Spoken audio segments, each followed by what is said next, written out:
What would your life look like if fear no longer had a voice? Not silenced for a moment, not managed, tamed, or negotiated with, but erased, gone, dead.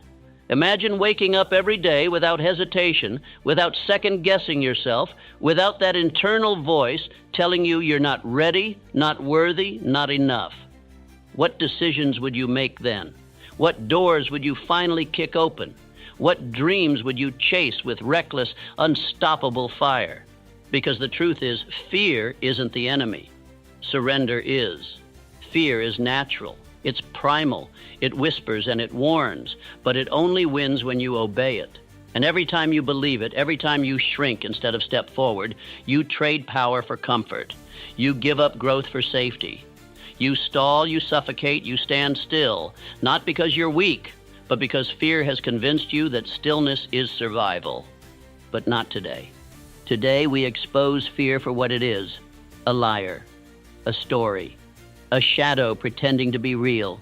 And today we bury it, not with feel-good fluff or shallow hype, but with truth, with discipline, with practice, with a purpose that's bigger than your excuses.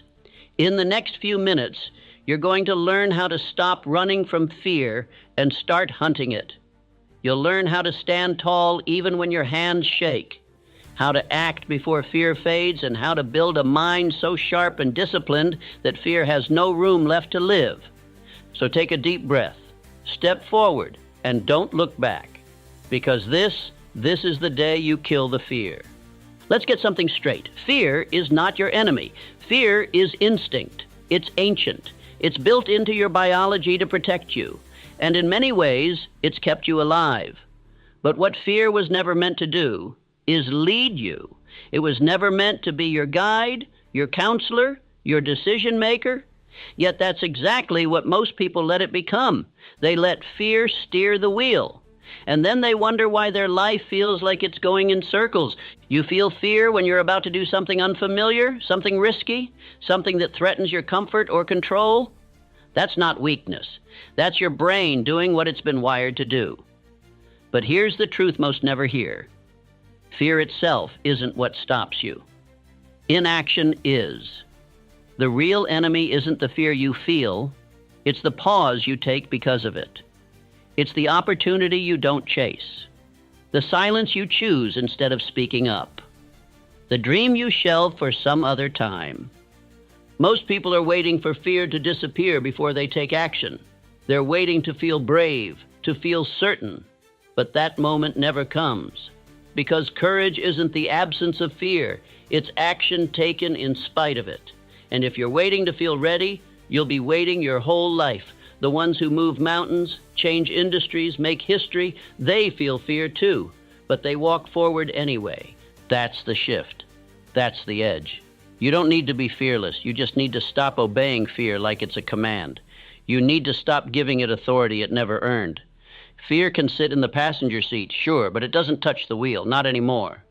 And here's where it gets powerful. The more you move through fear, the smaller it becomes. Every time you act when you're afraid, you teach your brain that fear doesn't mean stop. It means this matters. It means step up. It means you're getting close to something important. Repetition rewires reality.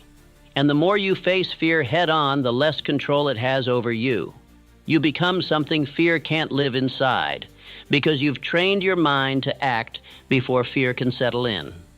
So the next time fear rises in your chest, remember this: you don't need less fear. You need more movement. Don't analyze. Don't overthink. Don't negotiate. Just move, because fear hates momentum. And the moment you act, the fear begins to die. Fear is a master storyteller. It crafts lies so believable, so emotionally convincing that they feel like truth. But here's the brutal fact. Fear is a liar. And the most dangerous lies it tells are about you. It whispers that you're not ready, that you're not smart enough, talented enough, worthy enough, that if you try, you'll fail, that if you speak, they'll laugh, that if you chase that dream, you'll crash and burn. And because fear wears the voice of your own mind, you believe it. You accept it as reality, never realizing that it's just a story you've repeated so many times it became familiar. Not true, just familiar. Fear thrives in imagination. It takes a moment of uncertainty and builds a movie around it. You don't just worry about a difficult conversation. You see it go horribly wrong. You don't just hesitate to try something new. You see yourself failing publicly and permanently.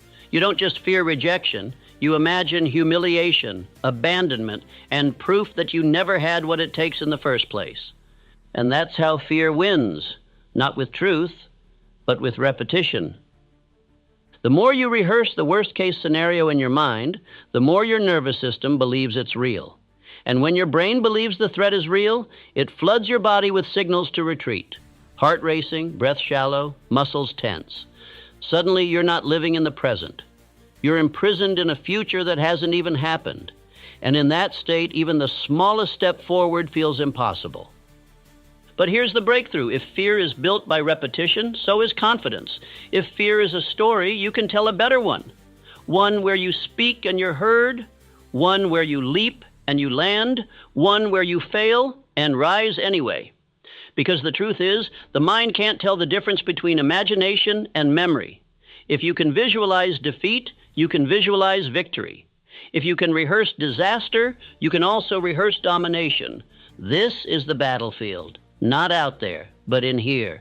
And the moment you stop accepting fear's script and start rewriting it, you take back control. You don't have to feel brave to act brave.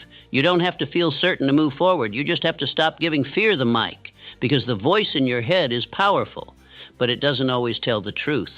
And the biggest lie it tells is that fear is your limit. It's not. It's your signal.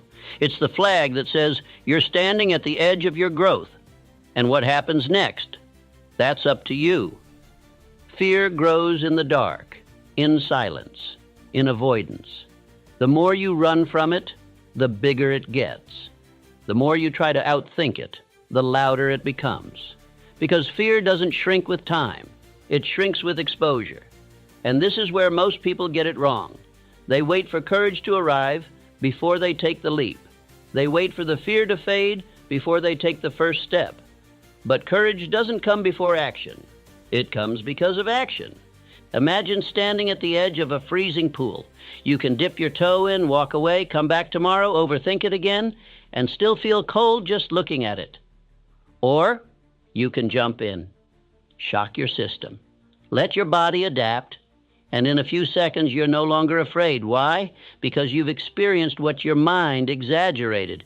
That's exposure. It's not about being fearless. It's about being willing to feel the fear and still step forward, willing to look uncertainty in the eye and say, you're not the end, you're the beginning. This is how you kill fear. Not with avoidance, but with exposure. You lean into what terrifies you. You practice the uncomfortable. You make it familiar. And the more familiar it becomes, the less power it holds over you. Speak even when your voice trembles. Show up even when your hands shake. Launch the idea even if it's imperfect. Ask the question even if you fear the answer. That's the work. That's the training ground. Because repetition rewires reality. The first time is terrifying. The second time is uncomfortable. The 10th time is routine. And the 100th time, it's freedom. The people you admire, the speakers, the leaders, the creators, the fighters, they didn't start brave. They started scared. The only difference is they refused to stay that way. They built tolerance to discomfort. They didn't run from the storm. They stepped into it again and again until the thunder couldn't shake them anymore. The truth is the fear never fully leaves. But you stop flinching when it speaks. You stop shrinking when it rises. Because you've faced it enough times to know it's just a sound. It's just a signal. And it doesn't have the final word. You do. The only way out is through. Through the trembling, through the failure, through the doubt. You walk straight into the storm, not because you're unafraid, but because you know the other side of fear holds the life you haven't lived yet. And that's a price worth paying. If you want to kill fear, you must go to its source, your mind. Because fear doesn't start in the world.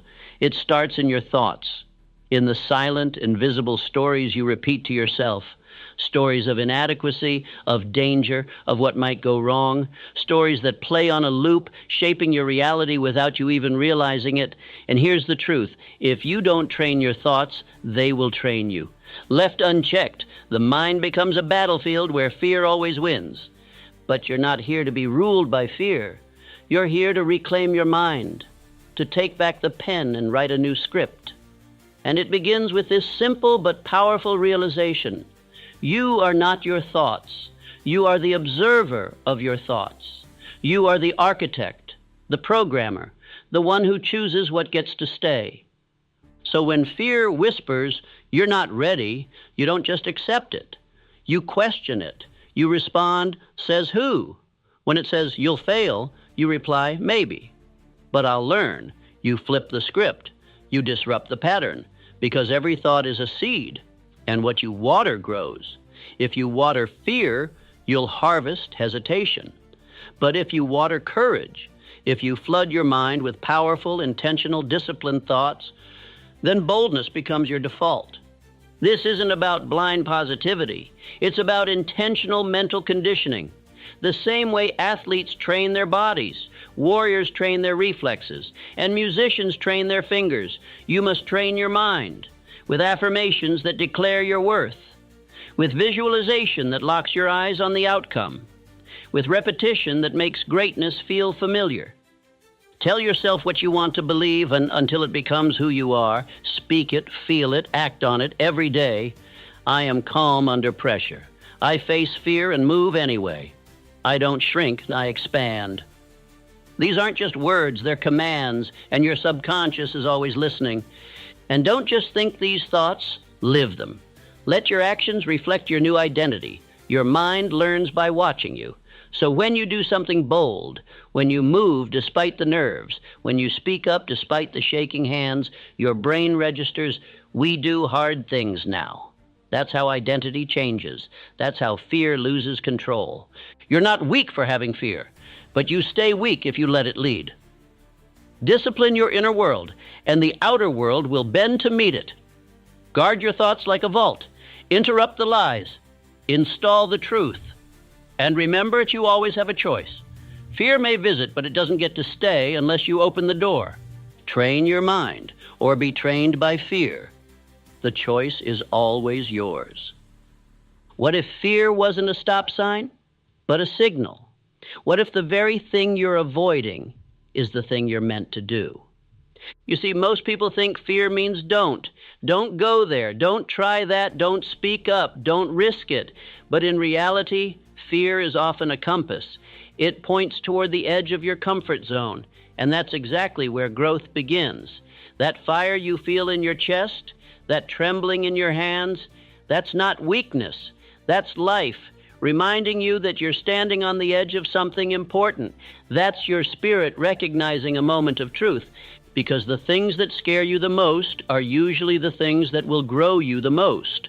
Public speaking, launching the business, ending the toxic relationship, stepping into your purpose. These aren't dangers, they're doorways, and the key to unlocking them is action, not perfection, not certainty, just movement. One step forward, straight into the thing that terrifies you. Courage is not the absence of fear, it is the decision to move in its presence. So when fear shows up, don't shrink. Lean in. Lean toward the fire. Let it sharpen you. Let it burn away your excuses. Let it become fuel. That resistance you feel, it means you're getting close to something real, close to your calling, close to your next level. And let me tell you something most people won't. The fear never fully disappears. Not for the brave, not for the successful, not for the legends. The fear is still there. But they've made peace with it. They've learned to walk with it, to keep going, even while shaking. That's what makes them fearless. Not that they feel nothing, but that they refuse to be owned by it. So the next time fear shows up, say, thank you, I see you, but I'm not stopping. And then take that step, make the call, hit publish, say yes, say no, say the thing that scares you. The moment you lean toward the fire, then the fear begins to fade, and what's left is freedom. Here's the truth nobody wants to hear. You will not become fearless by waiting to feel brave.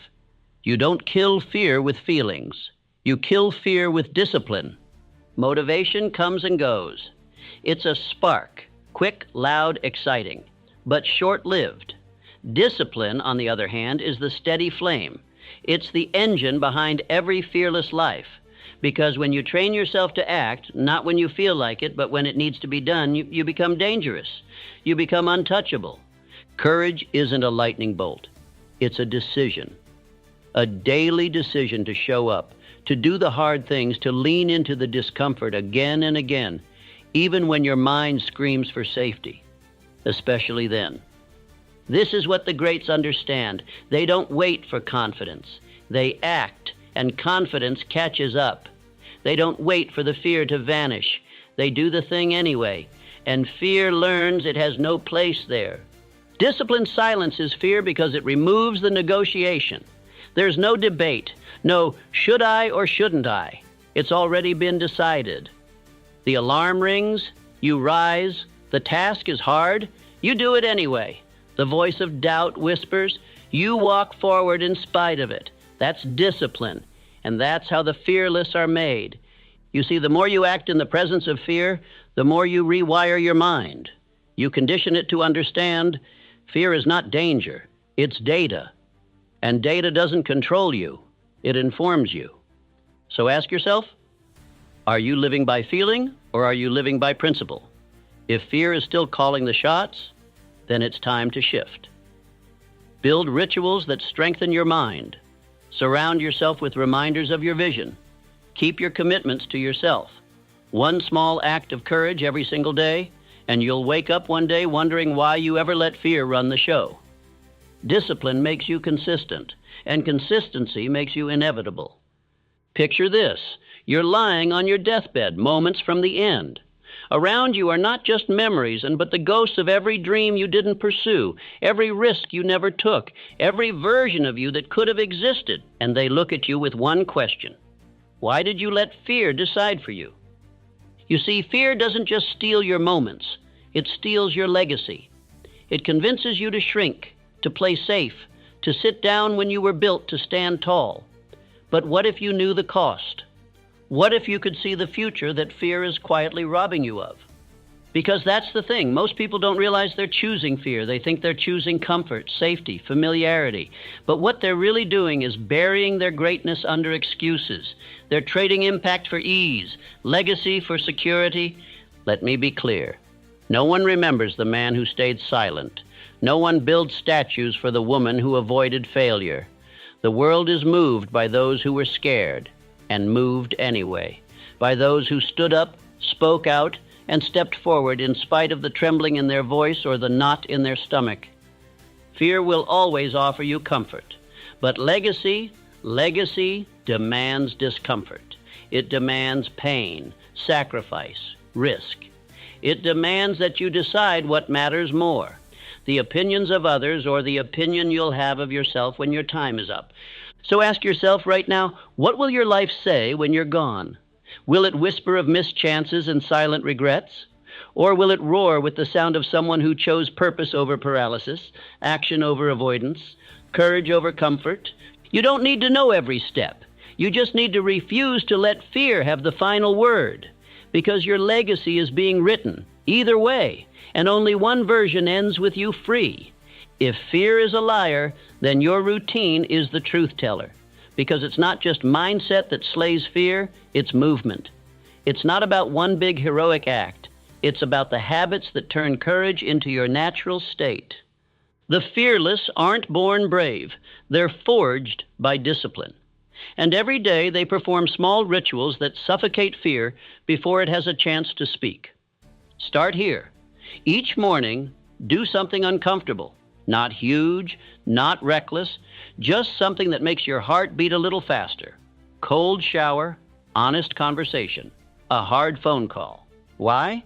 Because the nervous system must be trained. And when you teach your body to survive discomfort, fear begins to lose its grip. Second, move. Physically move. Whether it's lifting, running, walking, motion kills stagnation. And stagnation is fear's playground. When you move your body, your brain follows. Confidence builds. Clarity returns. Energy rises. And fear has no room in a body that's in motion. Third, speak power into your mind. Affirmation isn't corny. It's war. The thoughts you rehearse become the beliefs you carry. Every morning, stand tall and say, I am not afraid. I am not here to shrink. I am here to lead. Say it until you believe it. Then act in a way that makes it true. Fourth, win the first battle. Make your bed. Show up on time. Finish the task you don't want to, because when you start your day with a win, fear loses a piece of its power. And when you stack those wins, you build momentum.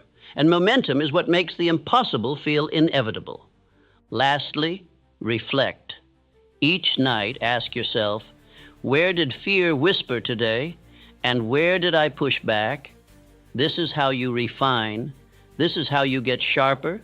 You become unshakable, not by avoiding fear, but by facing it again and again and until it breaks before you do. The fearless life is not an accident. It is crafted with intention, with repetition, with ruthless self-respect. If you want to kill fear, don't wait to feel brave. Train it, build it, practice it, one bold action at a time. Today, we don't just talk about fear, we lay it to rest. Because the truth is, fear dies when you stop feeding it, when you stop bowing to it, when you realize it has no real authority, only the power you've given it. And from this moment on, you take that power back. No more waiting, no more hesitation, no more shrinking to fit the comfort of others or the lies of your past. You were not born to live small. You were not designed to tiptoe through life avoiding danger. You were built to walk through fire and come out forged. So this is the moment. Not tomorrow, not when you feel ready. Now you bury the fear. You silence the doubt. You take the first step, and then another, until you no longer remember what it felt like to be ruled by hesitation. And when fear shows its face again, as it always will, you will smile. Because now you know its game. You've studied it, outlasted it. You've trained your mind and body to walk forward anyway. Fear doesn't get a vote in your future anymore. Only your vision does, only your mission does. So stand up, straighten your spine, and look fear in the face one last time. Say thank you for the lessons, for the growth, for the clarity. And then say goodbye, because you're done letting fear decide who you get to be. This is your time now. You are fearless because you chose to be. But this is only the beginning. In the next chapter, we will go deeper into how to build unshakable confidence, not in theory, but in daily action. You've slain the fear. Now it's time to build the warrior. So subscribe now, because fear may be behind you, but your future, it's just getting started. Your other self, the one who never hesitates, never retreats, is waiting.